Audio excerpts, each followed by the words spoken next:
My number is only available on WhatsApp.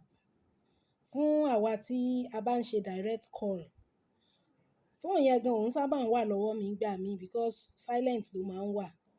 Then number yẹn mo fi sí online so that àwa tí a bá fẹ́ ṣe advert, a bá fẹ́ ṣe ìpolówó ọjà wa tàbí tí a bá fẹ́ bèèrè question, WhatsApp nìkan ni. WhatsApp nìkan ni.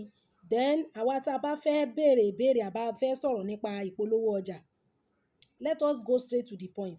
Tó bá dẹ̀ jẹ́ pé question náà la fẹ́ bèèrè, torí àwọn àmì tí a bá ti tẹ good morning, a kọ́kọ́ dúró fún hours kí a kọ́kọ́ gbọ́ reply good morning yẹn. A tún kọ how are you, a tún dúró fún bí hours ká tó ṣẹ̀ṣẹ̀ wá tẹ pé I want to do advert. Ẹ jẹ́ á tẹ gbogbo àwọn nǹkan yẹn pọ̀. Tá bá ti kọ good morning, ẹ jẹ́ ká kọ àwọn nǹkan tí a fẹ́ sọ. Then bí ó bá dẹ̀ jẹ́ voice note náà ni, àwa tí a bá fẹ́ send voice note, ẹ má jẹ́ kí voice note wa máa gùn jù. Ẹlòmíì á send voice note 20 minutes, 25 minutes. Fine, àwa míì fẹ́ jẹ́ kó jẹ́ pé ọ̀rọ̀ wa wà detailed. But notwithstanding, ẹ jẹ́ á máa try láti máa summarize àwọn nǹkan wa so that kò ní máa pẹ́ because díẹ̀ máa ń pọ̀ gan. At times I needed to wake up midnight. Nígbà míì tí n bá jí lóru, I will reply. But once ẹ bá ti drop message yín, I will definitely reply. You definitely get your response. Ó wá lè má jẹ́ immediately, but ẹ máa get response ní tó bá jẹ́ nǹkan tí o ṣe response bí ṣe gbọ́ ọ̀rọ̀ náà ló ní response. So, bó ṣe jẹ́ nìyẹn, ẹ má jẹ́ á máa pè. Ẹ má jẹ́ á máa pè. Direct message, DM nìkan ni ẹ jẹ́ á máa send so that a lè máa tètè máa rí response. So, calling yẹn nígbà míì, a lè máa rí, a lè máa, call wa lè máa wà answered torí àwọn logistics. So, ẹ jẹ́ á ṣe bẹ́ẹ̀ then àwa tí a bá fẹ́ polówó ọjà wa, ẹ má jẹ́ á hesitate láti send àwọn information nípa product wa. Then tí a bá ní láti send sample so that a lè try láti wo ká ṣe analysis ẹ̀ before we can recommend it for people, then we'll be able to talk. Then ẹ má jẹ́ á gbàgbé Lilac Herbs Nigeria Limited. Wọ́n máa ń ṣe consultation. Ẹ̀yin tí ẹ bá ní láti rí herbal doctor fún àwọn àìsàn kan tàbí òmíì bí àwọn ìdákọ́lẹ̀, ìtọ̀ ṣúgà, oyún ìju, gbogbo àwọn nǹkan bẹ́ẹ̀ yẹn, àbí anything tó wà related pẹ̀lú ìlera, Lilac Herbs Nigeria Limited.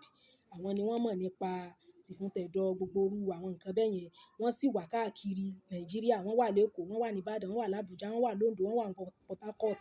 Tá bá ti pè wọ́n, location ibi táwa wà yẹn, bí fún àpẹẹrẹ àwa tí a bá wà bóyá bí Port Harcourt la wà, tá bá pè wọ́n, wọ́n á júwe ọ́fíìsì wa fún wọn ní Port Harcourt. So a lọ rè rí wọn ká lè ṣe àlàyé bó ṣe ń ṣe wá. Wọ́n sì tún ń ta àwọn òògùn tí ó lè cure gbogbo irú àwọn nǹkan bẹ́ẹ̀ yẹn. Ẹ jẹ́ ká pe Lilac Herbs Nigeria Limited sí 081 5940 5621. 081 5940 5621. Lilac Herbs Nigeria Limited. Ibẹ̀ ni ẹ já sí. Ẹ má jẹ́ kí a gbàgbé gbogbo àwọn ọ̀rọ̀ tí a ti sọ nípa dídó. Gbogbo àwa tí a bá ti mọ̀ wípé a ti ní ọkọ nílé, kò ní ìdí ká ṣẹ̀ṣẹ̀ máa gbé òbò pamọ́. Ṣàǹfààní òbò tí èèyàn ń gbé pamọ́.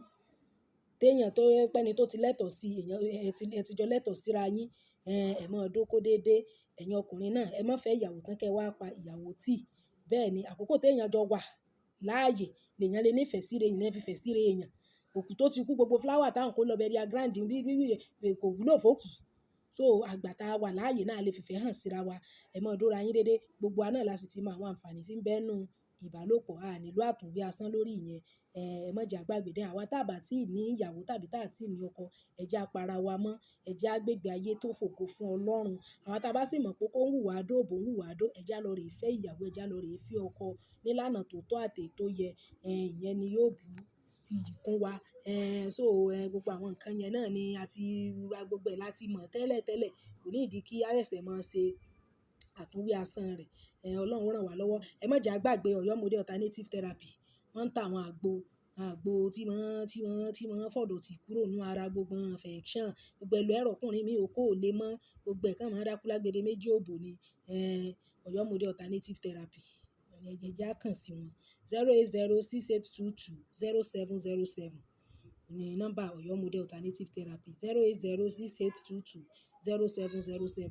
Ọ̀yọ́ Model Alternative Therapy ibẹ̀ ni a já sí. Lóríṣiríṣi ni gbogbo àwọn ọ̀nà tí à ń lè gbà wá ìwòsàn fún ara wa. Èèyàn ò gbọdọ̀ dúró lójú kan. Bí èèyàn bá ti, tí bá ń ṣe èèyàn, tí èèyàn bá kọwọ́ tí ń dùn èèyàn bọnú aṣọ, a rí wípé irú ẹni wò ní tètè rí ìwòsàn. Àmọ́ tó bá yọ́ ọ́ ta gbangba tó gbogbo èèyàn bá rí, ẹni ó lágbo ńlé, ẹni ó ní ẹni ó ní rọ́ọ̀bù, ẹni ó lórí yóò fún ọ. So ẹ já gbìyànjú láti pe àwọn nọ́mbà tí a ti fi síta yẹn fún ẹ̀kúnrẹ́rẹ́ àlàyé àti fún ọ̀nà àbáyọ sí gbogbo àwọn ìṣòro kan tàbí òmíràn tí a bá ń dojú kọ nípa dídó. Ọlọ́run ó rán wa lọ́wọ́. Ẹ ṣeun gan ni.